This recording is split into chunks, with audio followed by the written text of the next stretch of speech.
जैसा कि हमने लास्ट एपिसोड में देखा कि ज़ियान ने मूशे को मार दिया है और अब इससे वॉल्फ मशीनरीज पूरी तरह से खत्म हो गया है। ज़ियान के साथ उसके पक्षी पर बैठकर एक बहुत सुंदर से आइलैंड पर पहुंच जाता है जहां एक सुंदर सा घर है और बहुत सारे अलग अलग तरह के हर्ब्स हैं। इस जगह को वैली ऑफ मेडिसिन कहते हैं। असल में ज़ियान एक पॉइजनस एक्सपर्ट थी, इसीलिए वो इस जगह पर हर्ब्स कलेक्ट करने आती रहती थी। अब वो दोनों कुछ टाइम यही रुकने का डिसाइड करते हैं क्योंकि ज़ियान को कुछ मेडिसिन कलेक्ट करनी थी और ज़ियान को यहाँ पर अपनी प्रैक्टिस करनी थी। वो दोनों अब अपना अपना काम करते हैं और ऐसा करते वक्त वो दोनों एक दूसरे के करीब भी आते हैं। असल में ज़ियान को पसंद करती थी, लेकिन ज़ियान समझ नहीं पा रहा है और वो अभी भी ज़ियान को एक दोस्त की तरह ही ट्रीट कर रहा है। ज़ियान अब ज़ियान का बना हुआ खाना खाता है और उसे काफी पसंद आता है और उसकी तारीफ भी करता है, लेकिन तभी ज़ियान को थोड़ा चक्कर आता है। ज़ियान उससे उसकी हालत के बारे में पूछता है, जिस पर वो अपने को ठीक बताती है। वो उसको डांस भी करके दिखाती है और कहती है देखो बिल्कुल सही हूँ मैं। ज़ियान को उसका डांस बहुत पसंद आ रहा होता है, लेकिन तभी उसके मास्टर उसको याद दिलाते हैं कि उसको एक मॉन्स्टर मारना है और वो तुरंत जंगल की ओर निकल जाता है।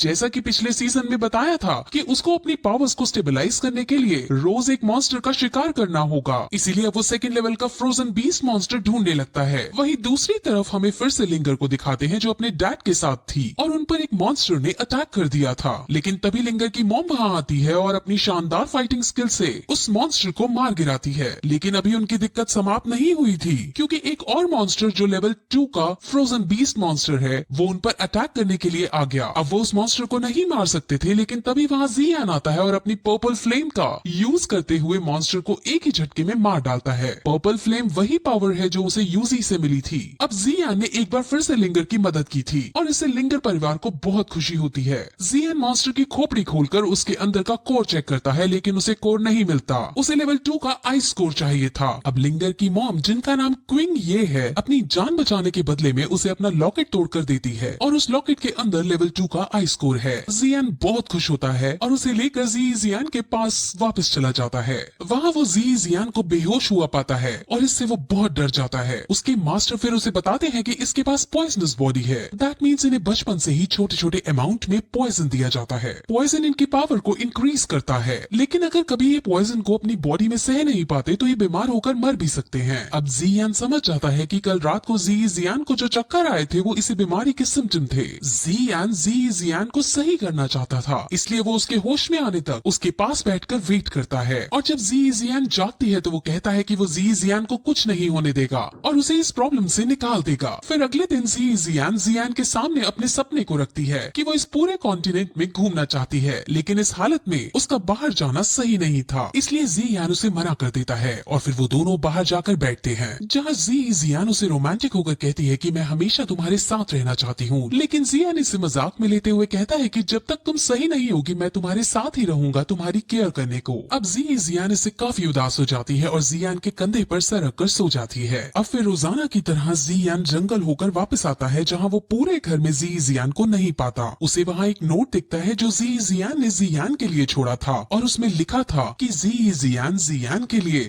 उसके गोल में अड़चन नहीं बनना चाहती। वो नहीं चाहती कि ज़ियान की ही केयर करता रहे और अपनी प्रैक्टिस और अपने सफर को बीच में ही छोड़ दे, इसलिए ज़ियान अब खुद ज़ियान से दूर चली गई और वो उस लेटर में अपने प्यार का इजहार भी कर देती है और ज़ियान अब ये सब पढ़कर उदास हो जाता है, लेकिन वो डिसाइड करता है कि जब भी अगली बार उसकी मुलाकात ज़ियान से होगी तो वो उसका इलाज जरूर करेगा। अब अगले एपिसोड की शुरुआत में हमें ज़ियान को ही दिखाते हैं जो ज़ियान के जाने के बाद और अच्छे से मोटिवेट होकर प्रैक्टिस करता है और इससे वो दोषी 1 स्टार पर पहुंच जाता है, यानी अपग्रेड हो जाता है। उसके पास पर्पल फ्लेम तो थी ही, लेकिन अब उसे और भी डिफरेंट फायर कोर हासिल करनी थी, इसीलिए उसके लिए उसे टेगोर डेजर्ट के अंदर जाना है। लेकिन टेगोर डेजर्ट के अंदर जाने के लिए उसे एक खास तरह के उड़ने वाले जानवर की जरूरत है और उस जानवर का नाम हाउ यी है। हाउ यी ब्लैक रॉक सिटी के अंदर ही मिलते हैं, इसलिए अब वो ब्लैक रॉक सिटी के अंदर जाने का डिसाइड करता है। वहाँ उसके मास्टर उसे एल्केमिस्ट एसोसिएशन के अंदर जाने को कहते हैं क्योंकि वहाँ से उसे कुछ ऐसा मटेरियल मिल सकते थे जो उसकी कॉव्युलेशन में बहुत मदद देने वाले हैं। असल में हमारा ज़ियान अपने मास्टर के सिखाने से बहुत अच्छा एल्केमिस्ट बन चुका है, यानी उसे भी दवाई बनाने की टेक्निक्स आ गई हैं। वो सीधे अब एल्केमिस्ट एसोसिएशन के अंदर जाता है जहाँ पर गार्ड्स उसे उसका इनविटेशन लेटर मांगते हैं, लेकिन उसके पास तो कोई इनविटेशन था ही नहीं। असल में एल्केमिस्ट एसोसिएशन के अंदर रैंक 1 एल्केमिस्ट बनने की एग्जाम एग्जाम चल रहा था। वहीं तभी एक रैंक 4 का अल्केमिस्ट वहाँ आता है और वो इस एग्जाम का जज भी है। असल में जो जितना अच्छा अल्केमिस्ट होता है उसके पास उतनी ही ज्यादा रैंक होती है, यानी रैंक 4 का अल्केमिस्ट रैंक 1 के अल्केमिस्ट से सुपीरियर है। इसका नाम मास्टर आओताऊ है और जब वो जियान को देखता है तो वो समझ जाता है कि इस लड़के में कुछ तो खास है। मास्टर आओताऊ के साथ उसकी डिसाइपल लिनफी नाम की लड़की भी थी जो बहुत नकचड़ी लड़की है। उन दोनों के अंदर जाने के बाद वहाँ अंदर से एक लड़का निकल कर आता है जो जियान का मजाक उड़ाने लगता है और वो कहता है कि तुम्हारे पास तो इनविटेशन ही नहीं है तो तुम यहाँ कैसे आए। वहीं जियान अपनी पावर्स का यूज करके दूर खड़े होकर ही उसके बालों में पर्पल फ्लेम लगा देता है जिससे गार्ड्स बहुत शॉक हो जाते हैं और वो जियान की इस खास एबिलिटी को देखकर उसे अंदर जाने देते हैं। अंदर बहुत सारे स्टूडेंट्स थे जो एग्जाम देने आए थे। वहाँ 2 जज भी खड़े थे जिसमें से एक तो आओताऊ है और दूसरे फूलैन है। फूलैन के डिसाइपल एक जुईमी नाम की लड़की है। एग्जाम शुरू होने से ठीक पहले वो वहाँ आ ही जाती है और अब उनका एग्जाम शुरू होता है। सबको एक खास तरह की पिल बनानी थी और जो वो पिल बना देता उसको रैंक 1 का दर्जा दे दिया जाता है। अब काफी कोशिश करने के बाद अपनी अपनी पिल बनाते हैं और 1 घंटे बाद एग्जाम ओवर होता है जिसके अंदर ज्यूमी, लीफी और कुछ स्टूडेंट्स पास हो जाते हैं और जब जियान की दवाई चेक की जाती है तो वो बहुत ज्यादा ग्लो करती हुई मिलती है, यानी सबसे अच्छी मेडिसिन जियान ने बनाई थी। अब दोनों जज जियान की तारीफ करते हैं जिस पर जियान शर्माता हुआ उनसे कहता है कि वो रैंक 2 का भी एग्जाम देना चाहता है। अब वहाँ खड़ी लीफी को ये बात हजम नहीं होती और वो उसको नीचा दिखाने के लिए कहती है कि अगर इतना ही घमंड है अपनी पावर्स का तो मैं अभी अरेंजमेंट करती हूँ। वो तुरंत वहाँ रैंक 2 के एग्जाम का सामान लाती है और उसको पिल बनाने को अब कहा जाता है। वो रैंक 2 की पिल बनाने लगता है और कुछ ही देर में वो पिल बना डालता है। अब इससे वहाँ खड़े सब लोग बहुत शॉक हो जाते हैं क्योंकि 19 साल की उम्र में ऐसा कर पाना किसी के बस की बात नहीं थी। वो सब उसकी बहुत तारीफ करते हैं लेकिन अब जियान उनसे जीतने के बाद कुछ इंग्रेडिएंट्स चाहता था। वो कहता है कि मुझे core of rank 3 ice spirit cold fountain चाहिए। असल में इन दोनों मटेरियल्स को लेने के बाद ही जियान बाकी डिफरेंट फ्लेम्स को सहन कर पाने में सक्षम हो पाता। जजेस अब उसे एक लाइब्रेरी के अंदर ले जाते हैं जहाँ ये चीजें ढूंढने लगते हैं लेकिन उन्हें आइस स्पिरिट कोल्ड फाउंटेन नहीं मिलता।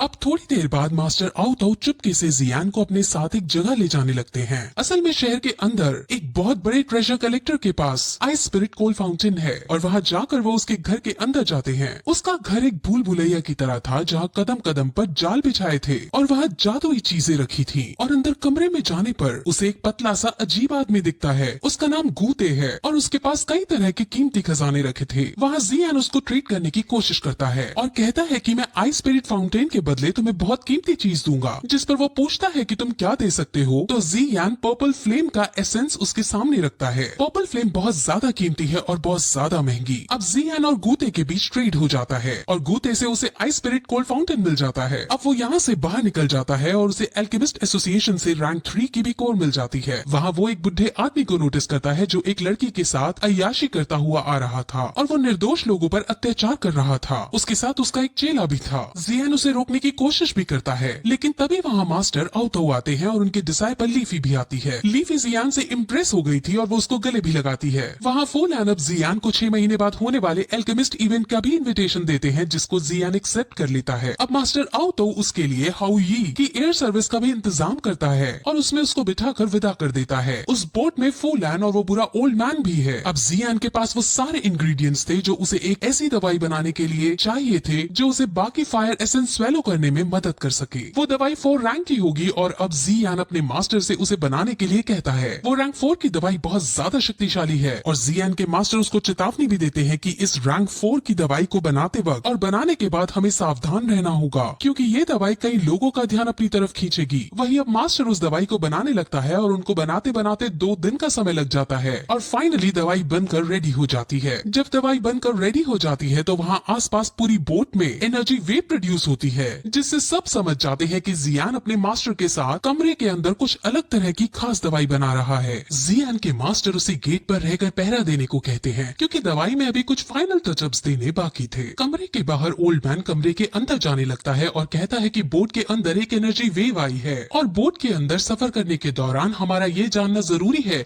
कि तुम कुछ ऐसा तो नहीं कर रहे जिससे बोट क्रैश हो सके। फूलैन भी दवाई को पाना चाहता था इसलिए वो भी इविल ओल्ड मैन का साथ देता है। जियान उनको अंदर नहीं जाने देता और उनमें फाइट होने लगती है। जियान उन सभी पर भारी पड़ने लगता है और इसी बीच ओल्ड मास्टर को किसी तरह मौका मिल जाता है और वो तुरंत कमरे के अंदर पहुंच जाता है, लेकिन मास्टर उसे उस दवाई का यूज करते हुए दूर से ही उठा देते हैं और उसे मार डालते हैं। वो इतनी बुरी तरह से मारा जाता है कि उसकी लाश भी डिसइंटीग्रेट हो जाती है। जियान समझ जाता है कि रैंक 4 की इस दवाई में कितनी ताकत है। वही फू लैन एक चाल रचता है। वो खुद पहले अपने चेले को जियान को मारने के लिए भेजता है, लेकिन जैसे ही चेला उसके पास जाता है वैसे ही वो खुद चेले को मार देता है और ये साबित करता है कि वो जियान के साथ है, उसका दोस्त है। लेकिन जियान के मास्टर को उसने जितना बेवकूफ समझा वो उतने थे नहीं। वो कहते हैं कि पानी में डूबते बिच्छू को बचाते वक्त वो हमें ही बाद में डस लेता है। फू लैन भी समझ जाता है कि उसका बचना यहाँ पॉसिबल नहीं है, इसलिए वो तुरंत वहाँ बॉम्ब ब्लास्ट कर देता है, जिससे वो बोट नीचे गिर जाती है। लेकिन अब फाइनली वो टैगोर डेजर्ट पर आकर गिरते हैं, जहाँ कई तरह के खतरनाक जानवर मौजूद थे। वो रात को वहीं सोने का डिसाइड करते हैं, जहाँ जियान को सपने के अंदर यूजी दिखते हैं। वो यूजी को देख बहुत खुश होता है और उसके पीछे पीछे जाता है, लेकिन वहाँ वो असल में नालैन थी। नालैन तुरंत अपने खंजर से उसको चाकू मार देती है और तभी उसकी आंख खुलती है। वो अपने मास्टर को ये सपना बताता है और उसके मास्टर समझ जाते हैं कि जियान 3 साल बाद होने वाले मैच के लिए डर रहा है। वो उसे मोटिवेट करते हैं और खुद पर विश्वास करने को कहते हैं। वो अगले दिन डेजर्ट के ट्रैवल अंदर करता है, जहाँ उसे एक शॉप मिलती है। वो शॉप एक मैप बनाने वाले की थी और जियान उस शॉप के अंदर मैप का एक छोटा सा टुकड़ा देखता है। उस मैप के अंदर एक खास तरह की फ्लेम की लोकेशन थी। उस फ्लेम का नाम प्यूरिफाइंग लॉकस डेमन फ्लेम है और अब इसे जियान लेना चाहता है। उसे उस मैप के फ्रेगमेंट का पूरा हिस्सा नहीं मिल पाता, इसलिए वो शॉपकीपर से कहता है कि इसका पूरा हिस्सा मुझे चाहिए। लेकिन वो ओल्ड शॉपकीपर साफ मना कर देता है कि उसके पास फुल मैप नहीं है। ओल्ड शॉपकीपर उसको इस छोटे फ्रेगमेंट को भी वही रखने को कहता है, क्योंकि वो इसे नहीं बेचना चाहता था। जियान कहता है कि मैं इसके हाई प्राइस दूंगा, लेकिन ओल्ड मैन फिर भी मना कर देता है और कहता है कि ये फ्रैगमेंट बेचने के लिए नहीं है और इसे चुराने का भी तुम सोचना मत। अब जियान कहता है कि तुम अगर मुझे नहीं दोगे तो मुझे चुराना ही पड़ेगा, जिस पर ओल्ड शॉपकीपर काफी गुस्से में आ जाता है और वो तुरंत अपनी पावर से पहले एग्जिट गेट बंद करता है और जियान पर अटैक करने की पोजीशन में आ जाता है और इसी के साथ ये एपिसोड खत्म हो जाता है।